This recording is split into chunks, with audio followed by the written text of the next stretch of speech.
So we are going to continue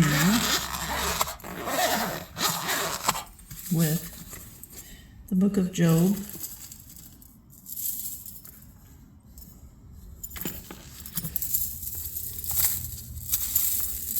And it's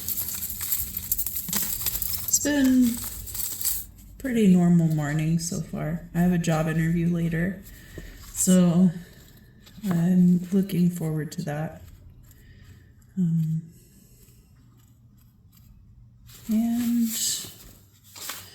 I had a good weekend. It was nice. We are progressing right along with the story. So, next, Bildad speaks, and then there's a rebuttal from Job. And then there's Zophar jumps in, and then there's another rebuttal from Job. So I might go ahead and go through 18 through chapter 20. And then chapter 22, Eliphaz jumps in again. Then answered Bildad the Shuhite and said, When will ye make an end of your words? Cause us to understand, and then we will speak. Wherefore are we counted as beasts, and are vile in your sight? Thou art as one that teareth his soul in anger. Shall the earth be forsaken for thy sake, or the rock removed out of his place? Yea, the light of the wicked shall be quenched, and the spark of his fire shall not shine. The light shall be dark in his dwelling, and his candle shall be put out with him. The steps of his strength shall be restrained, and his own counsel shall cast him down. For he is taken in the net by his feet, and he walketh upon the snares. The gren shall take him by the heel, and the thief shall come upon him. A snare is laid for him in the ground, and a trap for him in the way. Fearfulness shall make him afraid on every side, and shall drive him to his feet. His strength shall be famine, and destruction shall be ready at his side.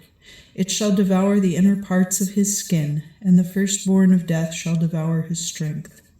His hope shall be rooted out of his dwelling, and shall cause him to go to the king of fear. Fear shall dwell in his house, because it is not his.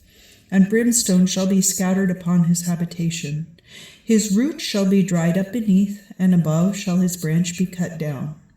His remembrance shall perish from the earth, and he shall have no name in the street. They shall drive him out of the light unto darkness, and chase him out of the world. He shall neither have son nor nephew among his people, nor any posterity in his dwellings. The posterity shall be astonished at his day, and fear shall come upon the ancient.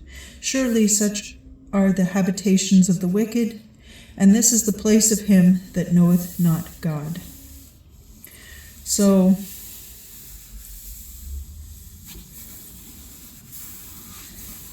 Bildad here is starting to take offense to some of the things that are being said between by Job that are more like in direct reference to what Zophar and Eliphaz have said.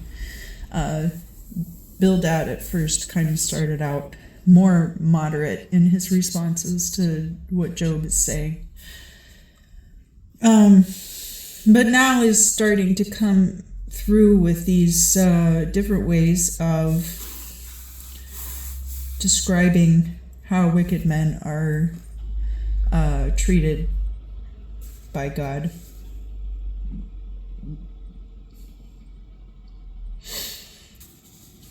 Now, it shall devour the inner parts of his skin, and the firstborn of death shall devour his strength. Fear shall dwell in his house, because it is not his. Brimstone shall be scattered upon his habitation. So actually, Bildad is kind of like hitting Job kind of deep here, because he's talking about the maladies that Job is actually experiencing. So that's kind of a low blow on his part.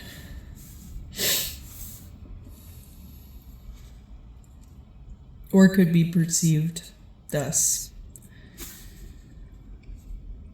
But Job answered and said, How long will ye vex my soul and torment me with words? Ye have now 10 times reproached me and are not ashamed. Ye are impudent toward me. And though I had indeed erred, mine error remaineth with me. But indeed, if ye will advance yourselves against me and rebuke me for my reproach, know now that God hath overthrown me, and hath compassed me with his net. Behold, I cry out of violence, but I have none answer. I cry, but there is no judgment. He hath hedged up my way that I cannot pass, and he hath set darkness in my paths. He hath spoiled me of mine honor, and taken the crown away from my head. He hath destroyed me on every side, and I am gone, and he hath removed mine hope like a tree. And he hath kindled his wrath against me, and counteth me as one of his enemies. His armies came together and made their way upon me, and camped about my tabernacle. He hath removed my brethren far from me, and also mine acquaintance were strangers unto me. My neighbors have forsaken me, and my familiars have forgotten me. They that dwell in mine house, and my maids, took me for a stranger, for I was a stranger in their sight. I called my servant, but he would not answer, though I prayed him with my mouth. My breath was strange unto my wife, though I prayed her for the children's sake of mine own body. The wicked also despised me, and when I rose, they spake against me. All my secret friends abhorred me, and they whom I loved are turned against me. My bone cleaveth to my skin and to my flesh, and I have escaped with the skin of my teeth. Have pity upon me, O ye my friends, for the hand of God hath touched me. So this part,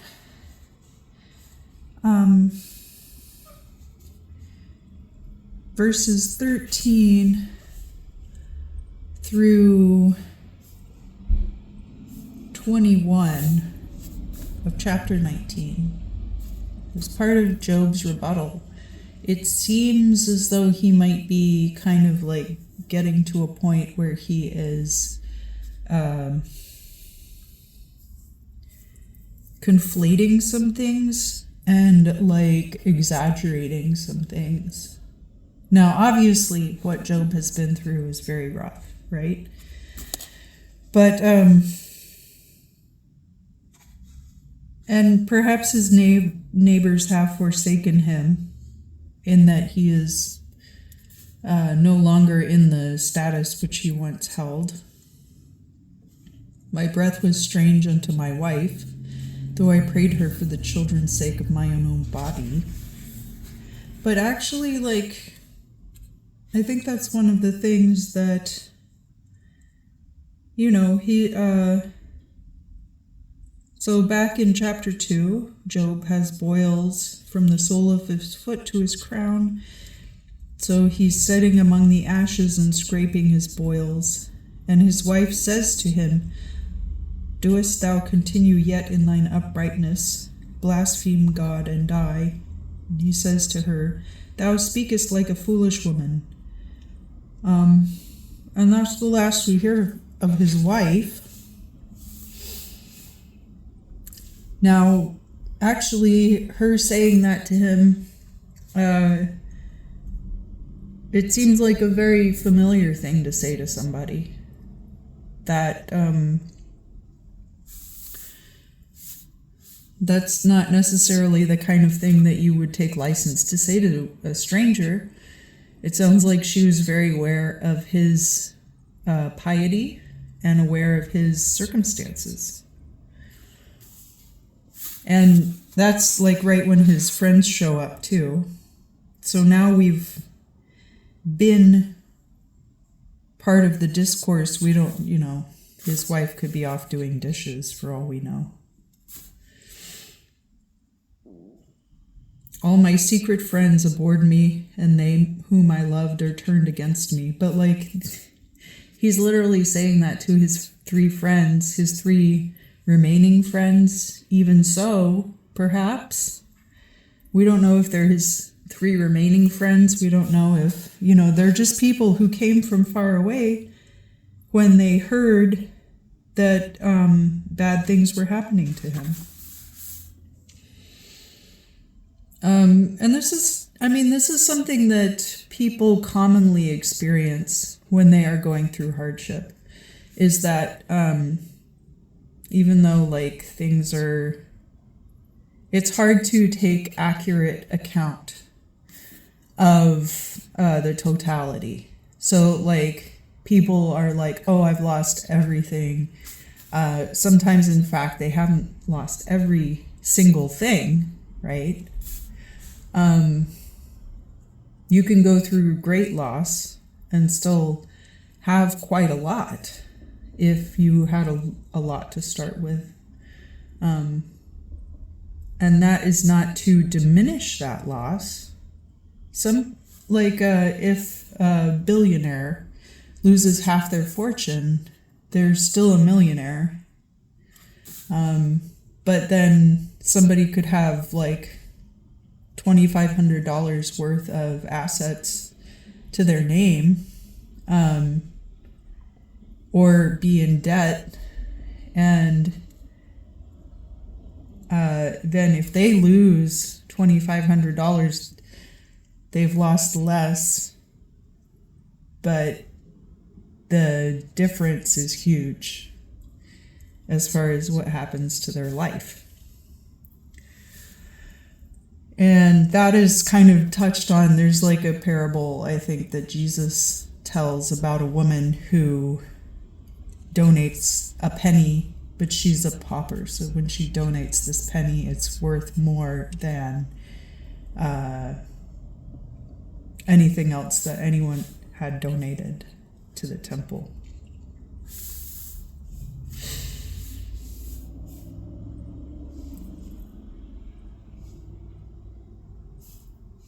Oh, that my words were now written.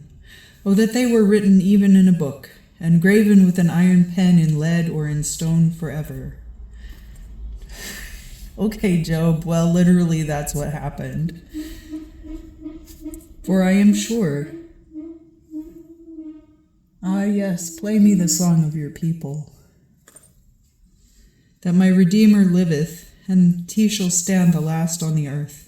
And though after my skin worms destroy this body, yet shall I see God in my flesh, whom I myself shall see, and mine eyes shall behold none other for me, for though my reins are consumed within me.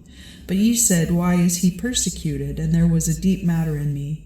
Be ye afraid of the sword, for the sword will be avenged of wickedness, that ye may know that there is a judgment.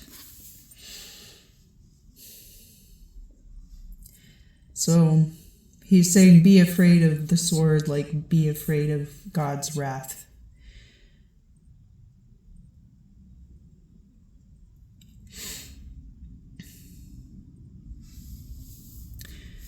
Now we're getting back to Zophar. Then answered Zophar the Naamathite and said, doubtless my thoughts cause me to answer, and therefore I make haste. I have heard the correction of my reproach. Therefore the spirit of mine understanding causeth me to answer. So now we have Zophar stepping up as the sympathetic friend. He kind of heard how Bildad had changed his tune, and now he's like, well, Job needs a real friend. Maybe I could be that real friend now that Bildad is turned on him. Knowest thou not this of old? And since God placed man upon the earth, that the rejoicing of the wicked is short, and that the joy of hypocrites is but a moment. Though his excellency mount up to the heaven, and his head reach unto the clouds, ye shall hear his head reach unto the clouds. Ye shall he perish forever, like his dung, and they which have seen him shall say, where is he? He shall flee away as a dream, and they shall not find him, and shall pass away as a vision of the night, so that the eye which had seen him shall do so no more, and his place shall see him no more. His children shall flatter the poor, and his hands shall restore his substance. His bones are full of the sin of his youth, and it shall lie down with him in the dust.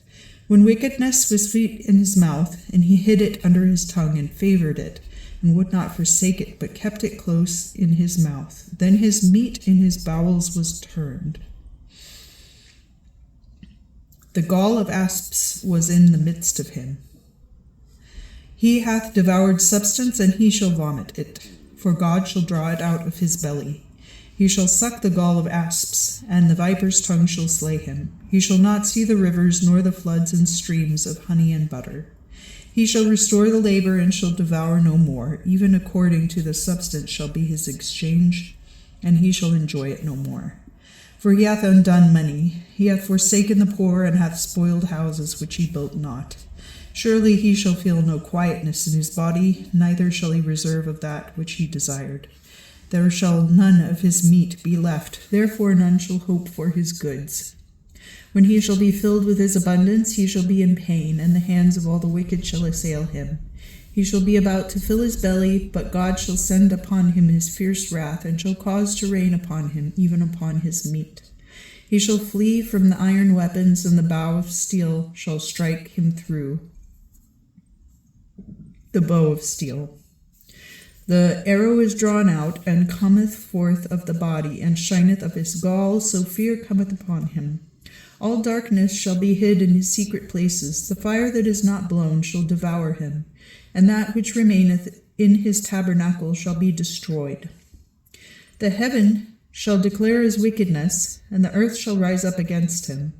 The increase of his house shall go away, it shall flow away in the day of his wrath. This is the portion of the wicked man from God, and the heritage that he shall have of God for his words. So there's this underlying assumption that his friends kind of have about Job, that there must have been something that he did. Now Zophar here talks about, for he hath undone many, he hath forsaken the poor, and hath spoiled houses which he builded not. So perhaps Zophar perceives Job to have committed some wrong, perhaps in a sinful sense, but also that, maybe this was just something that Zophar perceives Job to have done that he doesn't agree with. And so he thinks that is probably why this is happening to him. And in this passage, Zophar does talk a lot about the physicality and kind of the body horror of what Job is enduring. And is saying that, because you hid this wickedness, it has poisoned your body. Is kind of what Zophar is perceiving about Job's situation at this time. But Job answered and said, Hear diligently my words, and this shall be instead of your consolations. Suffer me that I may speak, and when I have spoken, mock on. Do I direct my talk to man? If it were so, how should not my spirit be troubled? Mark me and be abashed, and lay your hand upon your mouth. Even when I remember, I am afraid, and fear taketh hold on my flesh. Wherefore do the wicked live, and wax old, and grow in wealth? Their seed is established in their sight with them, and their generation before their eyes. Their houses are peaceable without fear, and the rod of God is not upon them. Their bullock gendereth, and faileth not. The cow calveth, and casteth not her calf. They send forth their children like sheep, and their sons dance. They take the tabret and the harp, and rejoice in the sound of organs. They spend their days in wealth, and suddenly they go down to the grave. They say also unto God, Depart from us, for we desire not the knowledge of thy ways. Who is the Almighty that we should serve him? And what profit should we have if we should pray unto him? Lo, their wealth is not in their hand. Therefore let the counsel of the wicked be far from me. How oft shall the candle of the wicked be put out, and their destruction come upon them? He will divide their lives in his wrath. They shall be as stubble before the wind, and as chaff that the storm carrieth away. God will lay up the sorrow of the father for his children. When he rewardeth him, he shall know it. So he talks about how oftentimes the wicked really aren't punished for their crimes, and that God often reserves that punishment for the children, and doesn't even really punish the person who committed it, but will pass it down more like a generational curse.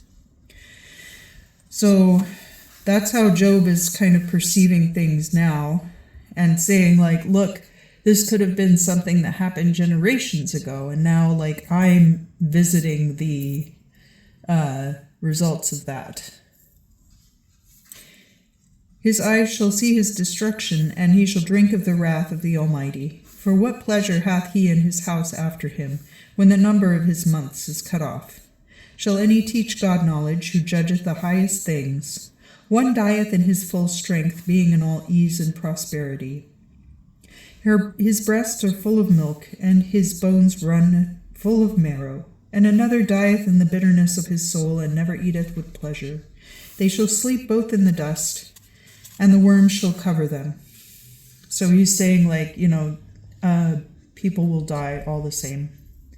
And it's not always that one person is punished for crimes, or another person might have lived a very bitter life and had a very similar death to someone who enjoyed their life. Behold, I know your thoughts and the enterprises wherewith ye do me wrong. For ye say, where is the prince's house, and where is the tabernacle of the wicked's dwelling? May ye not ask thee that go by the way, and ye cannot deny their signs. But the wicked is kept unto the day of destruction, and they shall be brought forth to the day of wrath. Who shall declare his way to his face, and who shall reward him for that he hath done? Yet shall he be brought to the grave, and remain in the heap. The slimy valley shall be sweet unto him, and every man shall draw after him, as before him there were innumerable. How then comfort ye me in vain, seeing in your answers there remain but lies?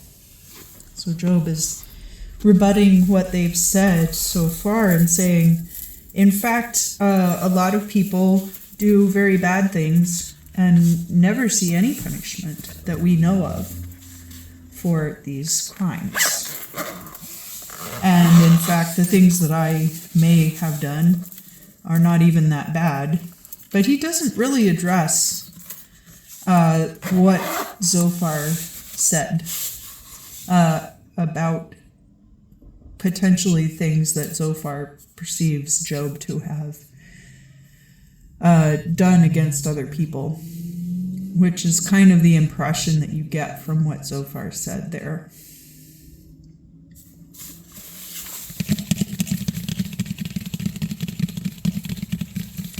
So it will be interesting to see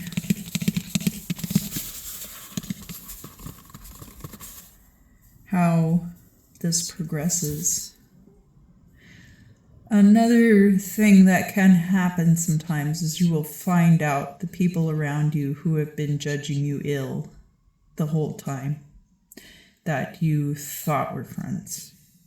And those people might be very close to you, closer to you than you might imagine. And yet they remain so close that they might be the first ones to have something to say to you when you're down and out. Thank you so much for joining me today. I hope you are all enjoying a blessed Lenten season. And I look forward to seeing you again very soon.